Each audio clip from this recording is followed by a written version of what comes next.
Hamas yakubali kumwachia mateka Marekani Mwisraeli. Harakati ya mapambano ya Kiislamu ya Palestina Hamas imesema kuwa imekubali kumwachilia huru mateka Marekani Mwisraeli anayeshikiliwa huko Gaza baada ya kufanya mazungumzo ya ana kwa ana na Marekani kuhusu kusitishwa mapigano katika ukanda wa Gaza uliozingirwa kila upande na Wazayuni. Mwanajeshi wa Israeli Edan Alexander, raia wa Marekani, ataachiliwa huru kama sehemu ya juhudi za kusitisha mapigano huko Gaza, imesema taarifa ya Hamas siku ya Jumapili. Kiongozi wa Hamas huko Gaza amesema kwamba Edan Alexander ataachiliwa huru kama hatua ya kwanza kuelekea usitishaji vita, kufunguliwa vivuko vya Gaza na kufikishwa misaada ya kibinadamu. Halil Al-Haya ameongeza kuwa uamuzi huo umefuatia mawasiliano baina ya Hamas na Marekani katika siku chache zilizopita mjini Doha, Qatar. Amesema kuwa harakati ya Hamas imeonyesha nia yake njema wakati huu ambapo mazungumzo hayo yanaendelea. Pia ametangaza kwamba Hamas iko tayari kuanza mazungumzo ya kina ya kufikia makubaliano ya kumaliza vita kikamilifu na kubadilishana mateka, na kwamba matumizi yoyote ya nguvu za kijeshi hayawezi kupelekea kuachiliwa huru mateka wa Kizayuni wanaoshikiliwa huko Gaza. Wakati huo huo, uchunguzi mpya unaonyesha kuwa watu wasiopungua 109,000 wameuawa shahidi tangu Israeli ilipoanzisha mauaji ya kimbari kwenye ukanda wa Gaza tarehe 7 Oktoba 2023. Uchunguzi huo uliochapishwa na gazeti la The Lancet umepitia rekodi za hospitali, taarifa ya vifo vya raia mtandaoni na orodha iliyokusanywa kwa kujitegemea kwenye kumbukumbu za mitandao ya kijamii na matangazo ya vifo. Kwa kulinganisha orodha hizo tatu, watafiti wamehitimisha kuwa idadi ya watu waliouawa huko Gaza ni kubwa zaidi ya ile iliyoripotiwa rasmi na mamlaka husika katika ukanda huo.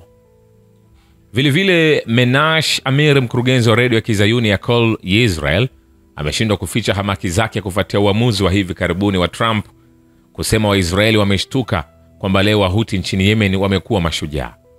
Amesema hayo kwenye mahojiano maalum ya television na kuonyesha wazi jinsi ilivyohamaki baada ya Trump kufikia makubaliano ya kusitisha vita na Yemen bila kuzuia mashambulizi dhidi ya maeneo ya Wazayuni. Wakati huo huo, Wazayuni wamehamakishwa na hatua ya Trump ya kufanya mazungumzo na Hamas kuhusu kuachiliwa huru mateka Marekani Mwisraeli bila kuishirikisha serikali ya utawala wa Kizayuni. Kufuatia kutangazwa makubaliano kati ya Marekani na Hamas ya kumwachilia huru mfungwa wa Kizayuni mwenye uraia wa Marekani, vyombo vya habari vya Israeli vimeripoti kuwa baraza la mawaziri la Netanyahu halikushirikishwa hata kidogo kwenye mazungumzo hayo.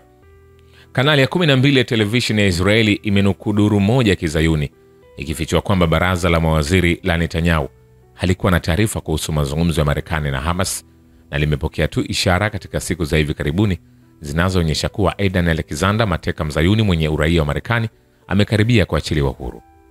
Kanali ya 12 ya Israeli imeongeza kuwa kwa makubaliano hayo ya moja kwa moja na ambayo hayajawahi kushuhudiwa kati ya Hamas na serikali ya Marekani, Trump si tu amemzaba kibao Netanyahu bali pia ameipa Hamas walali na ushindi usio na kifani tangu kuanza vita vya Oktoba 7, 2023. Sasa tutoke huko ni kupeleke kwenye vita vya Pakistan na India, ambapo vyombo vya habari vya utawala Kizayuni vimeripoti kuwa mabilioni ya dola ya India katika ununuzi wa silaha kutoka Israeli yamechangia pakubwa katika vita vya wiki iliyopita dhidi ya Pakistan, na inadaiwa kwamba Israeli imehusika katika mapigano baina ya India na Pakistan. Shirika la habari la Tasnim limenukuu makala iliyoandikwa na gazeti la habari za kiuchumi la Kalkalist la Israeli ikisema kwamba mabilioni ya dola za India yaliyomiminwa kwenye viwanda vya silaha vya Israeli kupitia manunuzi kama makombora na ndege zisizo na rubani zenye thamani ya dola bilioni kadhaa katika miaka iliyopita yamechangia pakubwa kwenye vita vya hivi karibuni kati ya India na Pakistan.